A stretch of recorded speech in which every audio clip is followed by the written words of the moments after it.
Hello and welcome to History in 7 Facts, a show in which we talk about some awesome episodes from humanity's past. Check out this playlist to watch the entire series, and please subscribe if you want to see more videos like this one.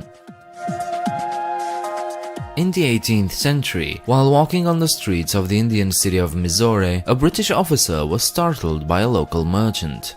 The guy had scars on his forehead and a deformed nose that didn't look quite right. He later found out that the merchant was convicted for adultery and, as punishment, his nose was cut off.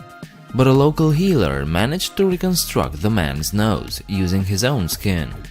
This was the moment that led to the rediscovery of plastic surgery in Europe and America. Today we know that plastic surgery has been practiced in India for at least 2000 years, but in Western medicine this practice was unknown. So when in October 1794 such a procedure was detailed in the Gentleman's Magazine in London, it caused quite a stir. Ancient civilizations acquired the necessary knowledge to perform basic surgery a long time ago. The Edwin Smith Papyrus is the oldest known surgical treatise on trauma, dating from ancient Egypt, 3000 BC. It describes treatments and surgical procedures for fractured jawbones or noses, stitching and cauterizing wounds. Ancient remains found in tombs in the King's Valley show clear signs that workers had medical interventions performed on them when they suffered accidents. However, plastic surgery sometimes implies massive interventions, so the fact that ancient societies were performing such operations is still shocking to many. The term plastic surgery has of course nothing to do with the plastics that we know today. Those came much later, in 1855, and had nothing to do with medicine. The term comes from the Greek word plastikos, meaning to be able to be molded. Thus, plastic surgery is the practice of molding, rectifying and reconstructing parts of the body that have been damaged by disease or injuries. And its basic principles were discovered in ancient India. Ayurveda is a system of medicine that's been practiced in India since at least the 4th century BC. One of its components is the Salya Tantra, which contains surgical techniques.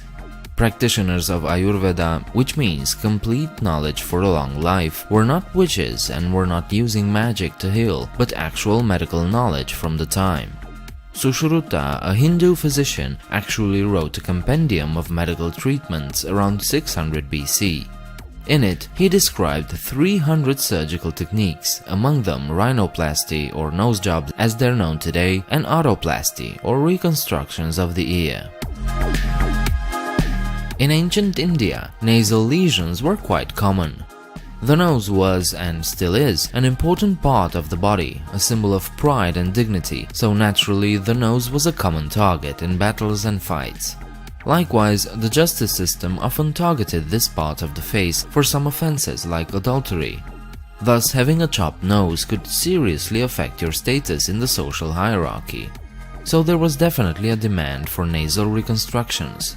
And where there's a demand, someone will come with an offer. Sushruta described rhinoplasty like this. You cut out a piece of skin the size of the nose from the forehead or cheek, attach it to what remains of the nose, suture it, and let it heal. Even the nostrils could be recreated using straws. Honey and oils were applied to the wound and all of it was wrapped in cotton bandages. This became known in the West as the Indian method, and for thousands of years, it worked. Another type of plastic surgery that was carried out was otoplasty. Adults and children often sought help for earlobe reconstructions. The lobe sometimes tore open and got infected due to heavy earrings.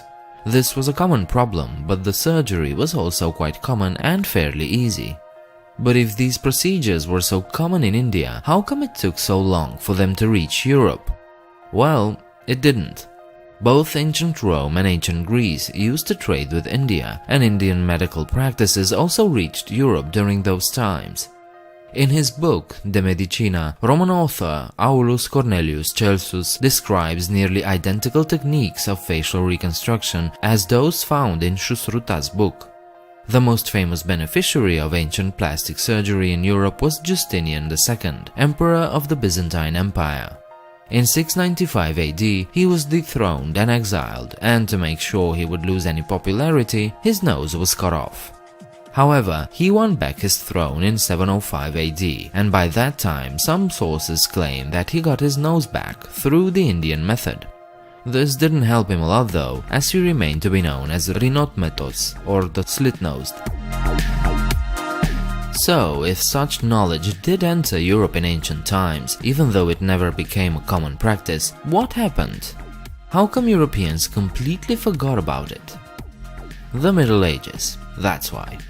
Once the Western Roman Empire collapsed, Europe plunged into a long period of chaos, stagnation, and even regression. During those times, surgeries were considered to be a pagan practice, and in the year 1163, Pope Innocent III and the Tours Council adopted a resolution that forbade surgeries. In 1594, Professor Gaspare Tagliacozzi from the Bologna University dared to publish a book about surgical techniques, and he was excommunicated for it. His methods were ignored for decades, and he became a controversial figure. But Tagliacozzi was actually the one to restart surgeries in Europe. He even described the method of recreating the nose, using skin from the patient's arms. Still, it would take a lot of time until plastic surgeries would gain ground in Europe. But hold on, common or not, plastic surgeries are major interventions and require a lot of cutting.